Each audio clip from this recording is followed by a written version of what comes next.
lecture series of refrigeration and air conditioning. So in the last lecture we have discussed some of the numericals on vapor compression refrigeration system, and in this lecture I will discuss the two numerical. Okay, so it will become a 20 to 25 minutes lecture. Okay, so my main aim is the quality should be maintained. That means you must understand the numerical when I was solving and all that. So let us start. And in this numerical it will be a case of the dry compression. Dry compression means the condition of 1 in this numerical will be at point at the saturated vapor line and 2 will be in superheated region. Okay, so this will be a case of dry compression. Okay, so this will be a case in of the basically reciprocating compressor. So let us start. So first this is the fourth question. So first read out the question, what is given in the question. So in the question it is given that a refrigeration machine, दिया हुआ है कि एक refrigeration machine है using R12 as refrigerant, जो कि R12 को as a refrigerant use कर रहा है, ठीक है, operates between the pressure limit of 2.5 bar and 9 बार, वो 2.5 बार और 9 बार के प्रेशर लिमिट्स पे ऑपरेट कर रहा है. That means the pressure of the evaporator, this is the pressure of the evaporator and this is the pressure of the condenser that you have given. 2.5 bar is the pressure of the evaporator which operates at lower pressure and 9 bar is the pressure of the condenser which operates at the higher pressure. Okay, so the compression, the given is, it is given that the compression is isentropic and there is no undercooling in the condenser. That means the 3 point comes in the saturated liquid line. जो आपका 3 point है इसमें दिया हुआ है कि no undercooling, इसका मतलब 3 point आपका subcooled region में नहीं है, 3 point आपका कहाँ पे है, saturated liquid line पे है. Okay, the vapor is dry saturated at the condition of beginning of the compression. That means जैसा मैंने बताया आपको कि it is a case of dry compression and dry compression means basically the in which the 1 point lies at saturated vapor line. Okay, so this at the beginning the vapor is dry saturated, that means the 1 point lies at the saturated vapor line. Okay, it is given. Estimate the theoretical coefficient of performance. आपको theoretical coefficient of performance बतानी है, आपको CO पे बतानी है theoretical, ठीक है. If the actual coefficient of performance is 0.65 of theoretical value, the actual coefficient of performance is 65% of theoretical value आपका दिया हुआ है, ठीक है. Calculate the net cooling produce per hour, ये भी आपको कैलकुलेट करना है कि नेट कूलिंग कितनी प्रोड्यूस होगी. The refrigerant flow is 5 kg पर मिनट. आपको मास ऑफ द रेफ्रिजरेंट जो आपका फ्लो कर रहा है that means m dot r is given to you, ठीक है. m डॉट r आपको 5 kg पर मिनट दिया हुआ है, ठीक है. Properties of refrigerant are take Cp for superheated 9 vapour 9 bar as 0.64 kilojoule पर केजी केल्विन. आपको जो Cp की वैल्यू लेनी है सुपरहीटेड वेपर के लिए, ठीक है. That means at the point number 2 the value of Cp is 0.64 kilojoule per kg Kelvin. Okay, so these are the properties that is given to you. ठीक है. As you can see here, there is a pressure is given, so the two properties are given, one at 9 bar and one at 2.5 bar. ठीक है. देखिए अगर आपके पास ये table available नहीं होते तो आप क्या करते, आप इसके लिए फिर रेफ्रिजरेशन डेटा बुक का यूज करते हो. रेफ्रिजरेशन डेटा बुक में आपको किसकी प्रॉपर्टीज देखनी होती, R12 की प्रॉपर्टीज देखनी होती, ठीक है. तो by the seeing the value of R12, the properties of R12 for the pressure based, you have to see here the pressure based table, ठीक है. तो अगर आपको ये वैल्यूज नहीं गिवन होती तो आपको क्या करना होता, आपको R12 की प्रॉपर्टीज देखनी होती. कहां पे देखनी होती, आपको रेफ्रिजरेशन डेटा बुक में आपको R12 की प्रॉपर्टीज देखनी होती और किस किस प्रेशर बेस्ड टेबल आप यहां पे देखते हैं, प्रेशर बेस्ड टेबल आपको देखनी होती और किस किस प्रेशर पे देखते हैं, 9 बार और 2.5 बार पे, ठीक है. तो यहां पे सैचुरेशन टेम्परेचर भी आपके पास गिवन है, 9 बार पे 36 और यहाँ पे आपको -7. That means this is the temperature of condenser and this is the temperature of evaporator. As well as the enthalpy is given, the enthalpy of liquid that means this is HF and the enthalpy of vapor that means it is Hg. HF और Hg की value आपको दी हुई है दोनों temperature पे, ठीक है. फिर आपको एंट्रोपी ऑफ सैचुरेटेड वेपर दिया हुआ है, दैट मींस आपको Sg की वैल्यू दी हुई है, saturated vapour, that means entropy of saturated vapour is given. ये दोनों चीजें आपको गिवन है, ठीक है. तो हम कैसे सॉल्व करेंगे इस न्यूमेरिकल प्रॉब्लम को, ठीक है. तो देखते हैं. सबसे पहले आपको क्या करना है, सबसे पहले इसका डायग्राम बनाना है. जैसा मैंने बताया था आपको यहाँ पे 1 की कंडीशन भी दी हुई है और 2 की कंडीशन भी दी हुई है, तो हम इसका TS और pH डायग्राम दोनों बना सकते हैं, ठीक है। तो ये मैंने TS डायग्राम यहाँ पे बनाया हुआ है और ये यहाँ पे मैंने pH डायग्राम बनाया हुआ है, ठीक है। कैसे बनाना है TH और pH डायग्राम मैं ऑलरेडी आपको बता चुका हूँ कि जो TH डायग्राम होता है उसका डोम कुछ इस तरीके का होता है, ठीक है, और जो pH डायग्राम होता है उसका डोम कुछ इस तरीके का होता है, ठीक है। तो अगर मान लो आपको pH डायग्राम बनाना है तो इस तरीके से बना लेना है आपको, इस तरीके से, ठीक है। ये आपका पॉइंट नंबर 1 हो जाएगा, ये आपका 2 हो जाएगा, ठीक है, ये आपका 3 हो जाएगा और 4 हो जाएगा। और कोई भी आपकी रेफ्रिजरेशन साइकिल है तो हमेशा जो आपका एरो आएगा that will be in anti clockwise direction because it is a power absorbing cycle. So all power absorbing cycle will have the arrow in the anti clockwise direction, you have to remember that, ठीक है। तो इस तरीके से आप बना लेंगे। यहाँ पे बना हुआ है पीएच डायग्राम और टीएस डायग्राम, ठीक है। तो पहले आपको क्या करना है, सबसे पहले आपको टेम्परेचर लिख देना है, जो भी आपको टेम्परेचर दिया हुआ है। जैसे यहाँ पे प्रेशर या टेम्परेचर जो भी दिया हुआ है आप उसको लिख देंगे, चाहे प्रेशर लिख दीजिए टेम्परेचर लिख दीजिए, दोनों चीजें मैं यहाँ पे लिख देता हूँ। जैसे यहाँ पे 9 बार दिया हुआ है और टेम्परेचर आपका दिया हुआ है 36 डिग्री सेंटीग्रेड। इसी तरीके से नीचे आपका यहाँ पे टेम्परेचर दिया हुआ है, प्रेशर दिया हुआ है 2.5 bar, the pressure is 2.5 bar and the temperature is 7 degree centigrade -7 degree centigrade. Okay, so this is given to you, ठीक है। Now we have to solve this question, ठीक है। देखिए अब इस क्वेश्चन को सॉल्व करने के लिए हमें इंथैल्पी चाहिए, किसकी, पॉइंट 1 की इंथैल्पी चाहिए। We will need the enthalpy of point 1, point 2, point 3 and point 4. Okay, so for calculating the enthalpy of point 1 we can calculate the enthalpy of point 1. Point 1 की enthalpy को हम calculate कर सकते हैं, ठीक है। तो कैसे कैलकुलेट करेंगे, देखिए पॉइंट 1 की जो इंथैल्पी होगी द H1 को हम कैसे कैलकुलेट करेंगे। H1 हमारा कहां पे है, ये देखिए इस लाइन को बोलते हैं सैचुरेटेड वेपर लाइन, और इस लाइन पे कोई भी पॉइंट फॉल करता है तो उसकी एंट्रोपी को हम किससे पढ़ते हैं, Hg से पढ़ते हैं। तो H1 will be Hg, the value of Hg at a given pressure or temperature. So at the one point is falling at the 2.5 bar, so you have to see this at 2.5 bar, the value of Hg at 2.5 bar. As you can see the value of Hg at 2. This is the 2.5 bar and this is the value of Hg. This is the value of Hg at 2.5 bar. That means H1 you can write down this as 184.5 kilojoule per kg. So H1 तो हमने लिख दिया बहुत easily, कोई दिक्कत नहीं हुई, ठीक है। Now we have to calculate the value of H2. So how we will calculate the value of H2? For H2, as you know, the enthalpy of H2 will be enthalpy of H2 will be H2 dash. That means the enthalpy of this point plus Cp delta T. This will be Cp delta T. Okay. So H2 dash plus Cp delta T. That means Cp T2 minus T2 dash. Okay, so you will require this temperature T2 which is not given in your question. अगर question की हम बात करें तो question में हमारे पास यहाँ पे क्या क्या गिवन है देख लेते हैं। देखिए यहाँ पे आपके पास T2 डैश की वैल्यू दी हुई है और T3 की वैल्यू दी हुई है, that is 36 degree centigrade which is 309 kelvin. T1 T4 की वैल्यू आपके पास दी हुई है, that is 266 kelvin. Okay, so these temperatures are given but the value of T2 is not given here. This T2 is not given. So first we have to find out this T2, ठीक है। और जैसा मैंने आप सबको बताया था कि for calculating the unknown temperature or unknown dryness fraction we have to always use the equation S1 is equal to S2. That means 1 से 2, as you can see this is an isentropic process. So if we'll equate S1 is equal to S2 we can find out this temperature T2. So I am equating now, I am writing the value of S1 first. So S1 will be what? S1 will be the value of Sg at a given temperature. That means this is 1 point is at 2.5 bar. So at 1 point the value of Sg will be our S1, ठीक है। तो देख लीजिए यहाँ पे S1 की value क्या होगी, देखिए S1 की वैल्यू होगी Sg at 2.5 बार। तो 2.5 बार आपका ये रहा और Sg आपका ये रहा, मतलब S1 की जो वैल्यू होगी that will be 0.7001. So this will be the value of Sg. Okay, similarly the unit will be kilojoule per kg Kelvin. Okay, so this is the unit, the value of S1. Similarly you can write down the value of S2.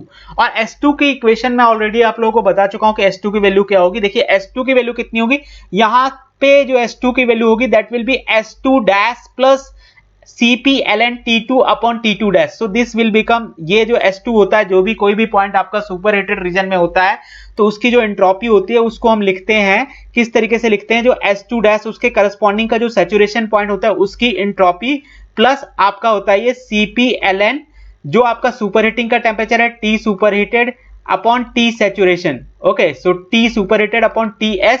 तो यहाँ पे आपका S2 dash, देखिए S2 dash की value क्या होगी, S2 dash आप 2 dash point आपका कहाँ पे है, सैचुरेटेड वेपर लाइन पे है, ये देखिए यहाँ पे 2 डैश पॉइंट आपका सैचुरेटेड वेपर लाइन पे है, तो ये आपका क्या होगा Sg at given pressure that means 9 bar. तो 9 बार पे जो Sg की वैल्यू होगी वही आपका S2 डैश होगा, that is given as 0.6836। You can see this 0.6836 will be value of S2 dash. Okay, so this will be Sg, basically this is Sg, so Sg at 9 bar will be S2 dash plus this Cp ln T superheated upon, तो अगर मैं इसको लिख दूं Cp ln T superheated का आपका temperature क्या है 2, मतलब that means you have to find out this temperature T2 आपको निकालना है upon T saturation. So saturation temperature is the temperature nearest to this point, ठीक है, इस पॉइंट के नियरेस्ट जो भी सैचुरेशन टेम्परेचर यहाँ पे होगा, ये वाला पॉइंट हमारा सैचुरेशन पॉइंट होता है, तो इस पॉइंट का तो ऑलरेडी हमें टेम्परेचर पता है, that is 36 degree centigrade. So 2 dash का टेम्परेचर हमारे पास है that is 36 degree centigrade. So this will be like this, ठीक है, Cp ln T2 upon T2 dash. Okay, तो इसके बाद मैं यहाँ पे सॉल्व कर रहा हूँ, यहाँ पे सॉल्व कर लेता हूँ मैं, ठीक है। देखिए यहाँ पे मैं लिख रहा हूँ S2 की वैल्यू, और S2 की जो वैल्यू होगी that will B 0.6836 plus Cp ln T2। अब आपको जो वैल्यू लेनी है that should be in kelvin, ये आपका किस में होना चाहिए, केल्विन में होना चाहिए। तो जो आपका T2 है, T2 डैश है, that is 2309 kelvin. Okay, so this is T2 is, we have to calculate this T2 and this is 309 Kelvin. Okay, so you have to take this in Kelvin, ठीक है। और ये Cp की भी value आपके पास given है, तो इस Cp की वैल्यू की अगर मैं बात करूं तो Cp की वैल्यू हम क्या लिखेंगे, यहाँ पे देखिए जो Cp की वैल्यू होगी, यहाँ पे मैं लिख देता हूँ, Cp की वैल्यू डाल देता हूँ। Cp की वैल्यू किस पे, Cp की वैल्यू यहाँ पे 2 डैश पे ये दिया हुआ है हमारे पास, the value of Cp for saturated vapour at 9 bar is given as 0.64, so this value is 0.64, the value of Cp is 0.64। Okay, फिर आपको आगे क्या करना है, आपको S1 इज इक्वल टू क्या करना है, S2 करना है, then you can find out this value T2, ठीक है। Let me call this equation number 2, ये जो इक्वेशन आई थी इसको 2 बोल देते हैं, और जो S1 की इक्वेशन आई थी इसको हम 1 बोल देते हैं। तो आपको क्या करना है, 1 इज इक्वल टू 2 करना है, आपको क्या करना है, 1 इज इक्वल टू 2 करना है, और 1 इज इक्वल टू 2 आप जब करेंगे तो S1 is equal to S2 होगा। तो S1 आपका ऑलरेडी आ चुका है, that is 0.7001। Okay, and what is S2? S2 is 0.6836 plus 0.64 ln T2 upon 309, T2 upon 309. Okay, so this will be the value of, this will be the equation, final equation. So when you will solve this equation, कैसे solve करना है, बाकी सारी चीजें आप solve कर लेंगे तो फाइनली आपके पास आ जाएगा ln T2 upon 309, you will get this ln T2 upon 309 will be equal to something else, मैं देख के बता देता हूं आपको क्या है। Finally you will get this as 0.0112। Okay, so you will get this as 0112। Okay, so you will get as 0.0112, आपका जो ये वैल्यू आएगी that is 0.0112, you will get this as 0.0112। Okay, so when you will solve this you will take antilog. Antilog आपको कैसे लेना है, you have to press the shift plus ln button. आपको क्या करना है, वहां पे आपको दबाना है अपने कैलकुलेटर में शिफ्ट प्लस ln, ठीक है। शिफ्ट के साथ आपको क्या दबाना है, ln का बटन दबाना है, और ये जो वैल्यू है दैट मीन्स आपको ये वैल्यू पुट करनी है शिफ्ट ln का बटन दबा के 0.0112, और फिर इक्वल टू दबाना है, तो you will get this value as, we are getting this as T2 upon 309 as 1.206। Okay, T2 upon 309, you will get this T2 upon 309 as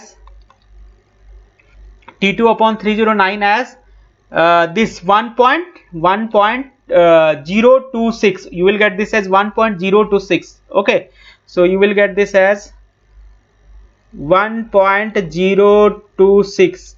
okay, so by this way if you will solve this equation, if you will solve this equation, finally you can find out the value of T2 and you will get this T2 as, you are getting this T2 as I think 317, around 317. okay, so it is 317. okay, so you will get this as 317 Kelvin. so the T2 can be finded out by this way. तो अगर आपने यहाँ पे T2 निकाल लिया तो अब आप H2 बता सकते हो, ठीक है। तो मैं थोड़ा सा यहाँ पे पहले क्लियर कर लेता हूँ, ठीक है। H1 की वैल्यू हमारी आ चुकी है 184.5 और H2 हमें निकालना है, ठीक है। तो मैं यहाँ पे दिखा देता हूँ आपको H2 कैसे निकालेंगे, ठीक है। तो H2 निकालने के लिए हमें क्या करना पड़ेगा, देखिए H2 के लिए हम लोगों को अब ये जो टेम्परेचर चाहिए हमारे पास आ चुका है, जो भी टेम्परेचर है, ठीक है। So we can now find out the value of H2. So this H2, you can write down this H2 as H2 dash. H2 dash की वैल्यू तो ऑलरेडी है अपने पास, कितनी है देखिए 9 बार पे जो Hg की वैल्यू होगी, Hg की वैल्यू जो होगी 9 बार पे, ये होगी हमारे H2 डैश की वैल्यू, ठीक है। तो Hg की वैल्यू हमारे 9 बार पे यहाँ पे देख लीजिए, this is the value of Hg at 9 bar, this is 201.8। Okay, so this is given as 201.8। Cp आपके पास ऑलरेडी पता है 0.64 दिया हुआ है, ठीक है। प्लस T2 आपने निकाला है 317 केल्विन, और T2 डैश आपको दिया हुआ है 309। Okay, so when you will solve this equation, finally you will get the value of H2 as, we are getting this H2 as 206.92। We are getting this H2 as, इस H2 की जो value आ रही है that is coming out to be 206.92, sorry, it is 206.92 kilojoule per kelvin. Okay, sorry, kilojoule per kg. So you will get this as 206.92 kilojoule per kg. Okay, so we can, by this way we can find out the value of the H2, ठीक है। तो H2 की value इस तरीके से निकाल लेंगे। जब H2 की वैल्यू आप निकाल लोगे तो फिर उसके बाद आपको क्या चाहिए, H3 की वैल्यू चाहिए, ठीक है। तो H3 की वैल्यू हम कैसे निकालेंगे, अभी मैं आपको यहाँ पे दिखाता हूँ। देखिए H3 जो है हमारा जो 3 पॉइंट है, 3 पॉइंट आप यहाँ पे देख सकते हो कि 3 पॉइंट कहाँ पे, सैचुरेटेड लिक्विड लाइन पे, और सैचुरेटेड लिक्विड लाइन की इंथैल्पी को हम HF से पढ़ते हैं। तो H3 की जो वैल्यू होगी, ये जो 3 पॉइंट है सैचुरेटेड लिक्विड लाइन पे है, तो इसकी वैल्यू होगी HF3, ठीक है। तो HF3 आपको HF पढ़ना है बेसिकली किस टेम्परेचर पे, 9 बार पे पढ़ना है आपको। तो 9 बार पे जो HF की value that is 70.55, as you can see that is 70.55। Okay, so you will get this as 70.55। Similarly, the H4, as you know, as you can see from this diagram, the H4 is equal to H3. तो H4 तो आपका H3 के बराबर ही है, ठीक है। तो H4 की वैल्यू H3 के बराबर होगी, and that is equal to HF3, and you will get this as 70.55 kilojoule per kg. Okay, so you are getting this as kilojoule per kg.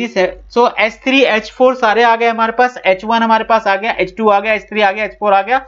Now we can find out the COP of this system, ठीक है। तो इसकी हम COP बता सकते हैं, ठीक है। तो COP हम कैसे बताएंगे, COP के लिए आपको क्या करना है, वही फॉर्मूला यूज करना है जो COP का फॉर्मूला होता है आपका, ठीक है। तो COP का फॉर्मूला हम लोग यूज कर लेते हैं, जो भी हमारे पास फॉर्मूला है COP का। So as you know the formula of COP is given as, the COP is given as, this is given by as desired effect we get in the evaporator. So evaporator is installed in 4:1. So this is nothing but H1 minus H4 divided by H2 minus H1, the work supplied, H2 minus H1, it is H2 minus H1. So H2 minus H1 minus H1 minus H4 upon H2 minus H1, you have to put down all the values. तो H1 हमारे पास कितना है, 184.5 है, ठीक है, minus आपका ये H4 कितना है, 70.55 है, तो ये this is 70.55, okay. And what is this H2 minus H1?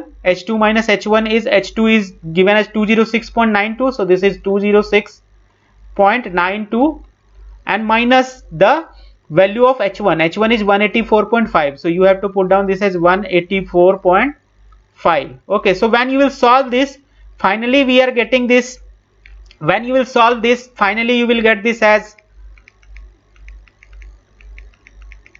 finally you will get this as, this is 206, sorry, this is 184. Okay, so finally you will get this COP as, we are getting this COP as 5.1, as you can see here.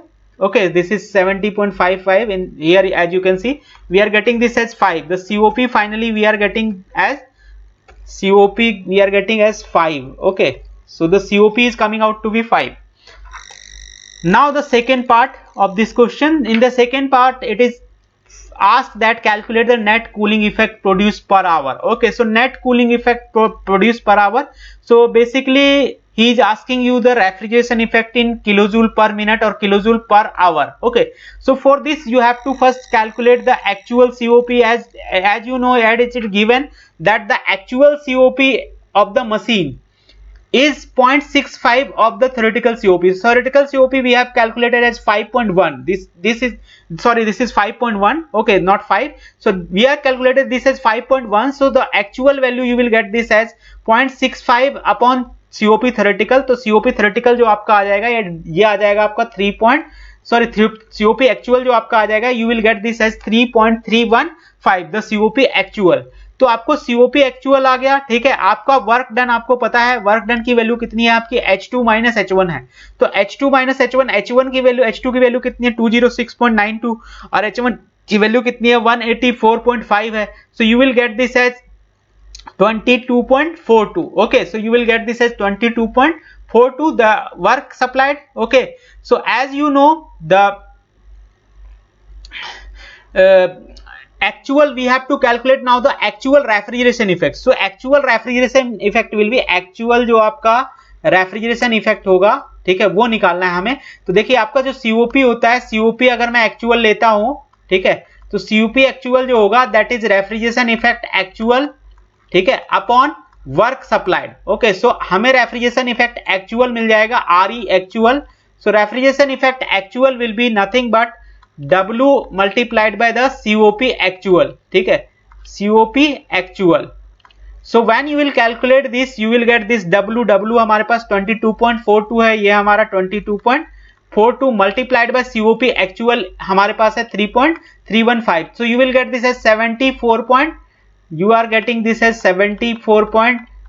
This value is 3.315 COP actual. So you are getting this as, but still it is in kilojoule per kg. As you can see, the unit is in kilojoule per kg. So as you know, I have discussed earlier that the cooling effect or the capacity of refrigeration system is given by the refrigeration effect multiplied by the mass flow rate, ठीक है। तो जो आपका refrigeration effect होता है multiplied by हम क्या करते हैं, मास फ्लो रेट करते हैं। तो हमारा क्या आ जाएगा, देखिए जो आपका रेफ्रिजरेशन कैपेसिटी होती है, ठीक है, या net cooling effect produce per hour जो होगा आपका, नेट कूलिंग इफेक्ट की अगर मैं बात करूं, नेट कूलिंग इफेक्ट जो आएगा आपका, ठीक है, किसमें आपका किलोजूल पर आवर में अगर हमें चाहिए, तो इसकी जो वैल्यू होगी that will B m.r upon refrigeration effect actual, ठीक है, अगर एक्चुअल की हम बात कर रहे हैं तो m.r तो आपका यहाँ पे दिया हुआ है 5 kg पर मिनट, और ये आप निकाल चुके हो कितना 74.3। तो 74.3 से मल्टीप्लाई करोगे तो ये वैल्यू आपको किस में मिल जाएगी, ये देखिए ये आपका kg पर मिनट में दिया हुआ है, ठीक है, और ये वैल्यू आपके किस में है, किलोजूल पर kg में। तो फाइनल जो आएगा आपको ये आ जाएगा 371.5 किलोजूल पर minute. This is kilojoule per minute. You are getting this as kilojoule, 371.5 kilojoule per minute, and when you will divide this with 210, you will get this value in TR. Okay, so you can calculate this value in TR. Okay, so this will become as 1.77 TR.